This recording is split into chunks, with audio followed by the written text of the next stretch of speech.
দুদকের আবেদনের পরিপ্রেক্ষিতে সাবেক আইজিপি বেনজির আহমেদের সম্পত্তি ক্রোক ও ব্যাংক অ্যাকাউন্ট জব্দের নির্দেশ দিয়েছে ঢাকা মহানগর দায়রা জজ আদালত। বৃহস্পতিবার ঢাকা মহানগর দায়রা জজ মোহাম্মদ আসামস জগলুল হোসেনের আদালত গোপালগঞ্জে তার ৮৩টি সম্পদ জব্দের আদেশ দেন।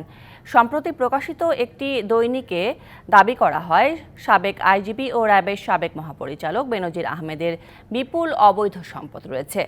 বেনজিরের ঘরে আলাদিনের চেরাগ শিরোনামে প্রকাশিত প্রতিবেদনে তার সম্পদের বিষয়ে বিভিন্ন তথ্য তুলে ধরা হয়। যদিও প্রকাশিত সংবাদকে মিথ্যা ও মনগড়া বলে প্রতিবাদ জানান বেনজির আহমেদ, তবে তদন্তে নামে দুদক। অনুসন্ধানের কাজের অংশ বিশেষ এটা সম্পত্তি জব্দ করেছে, মোবাইল প্রপার্টি, স্থাবর ব্যাংক অ্যাকাউন্ট এগুলি জব্দ করেছে দুদকের আবেদনের ভিত্তিতে।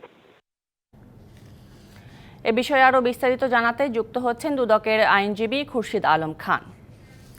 জনাব খুরশিদ আলম খান, আপনাকে স্বাগত আজকে আমাদের আয়োজনে। প্রথমে যে জিনিসটি জানতে চাই সেটি হচ্ছে, আদালতের এই নির্দেশের পর আসলে দুদক কি ধাপ অনুসরণ করতে পারে?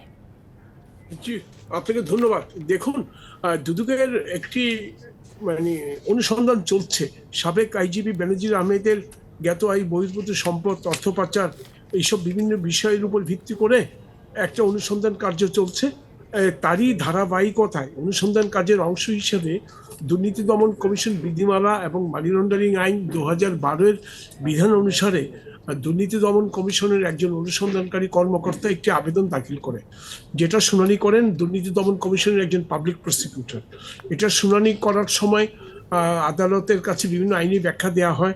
আদালত জানতে চান, আদালত আবেদন দেখে নথিপত্র ঘেটে এবং আইন ও বিধি অনুযায়ী জব্দের নির্দেশ দিয়েছেন। কিছু জব্দ আছে আর কিছু ফ্রিজ করা আছে। ফ্রিজ মানে অবরুদ্ধ করা, আর জব্দ মানে অ্যাটাচ করেছেন, ফ্রিজ করেছেন। এবং জব্দকালীন সময়ে আদালতের অনুমতি ব্যতীত এইসব অ্যাকাউন্ট থেকে কোনো টাকা উঠানো যাবে না এবং এইসব প্রপার্টি স্থানান্তর করা যাবে না। জি বলুন। জি জনাব খুরশিদ আলম, যদিও বলা হচ্ছে যে সাবেক আইজিবির তরফ থেকে যে এসব তথ্য হচ্ছে মিথ্যা ও বানোয়াট বা মন গড়া, সেক্ষেত্রে হচ্ছে উনি কি ধরনের আত্মরক্ষার পদক্ষেপ নিতে পারেন বলে মনে করছেন আপনারা? জি দেখুন, উনি কি ধরনের আত্মরক্ষার পদক্ষেপ নেবে সেটা তো উনিই জানেন, সেটা তো আমি বলতে পারবো না। উনি যদি কোনো ডিফেন্স লয়ার যদি অ্যাপয়েন্টমেন্ট দিয়ে থাকেন তাহলে সেটা তাদের বিষয়। ওনার স্ট্র্যাটেজি, ওনার কৌশল তো আমার জানার কথা না। দুর্নীতি দমন কমিশন যেটা আইন বিধি অনুযায়ী যেসব তথ্যপাত্র পেয়েছে তারই ধারাবাহিকতায় এসব জব্দ এবং অ্যাটাচমেন্ট করেছে। এটা অনুসন্ধানের একটি অংশ বিশেষ। এখন এগুলো আরও খতিয়ে দেখা হবে, আরও পর্যালোচনা করা হবে। অনুসন্ধান শেষ হলে সব কিছু এটা হয়তো বা বোঝা যাবে। এখন উনি আছেন, ওনার স্ত্রী আছেন, ওনার 2 কন্যা আছেন।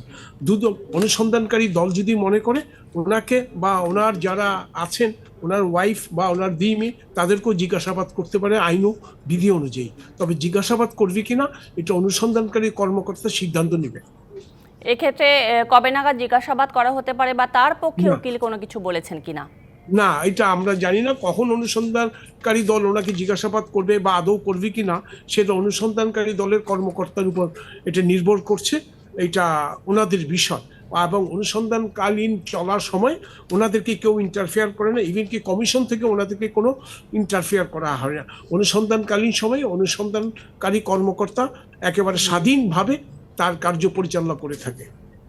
জি, একদম পরিষ্কার। খুরশিদ আলম খান, আপনাকে অসংখ্য ধন্যবাদ আজকে আমাদের আয়োজনে যুক্ত হবার জন্য। জি, আপনাকে অসংখ্য ধন্যবাদ।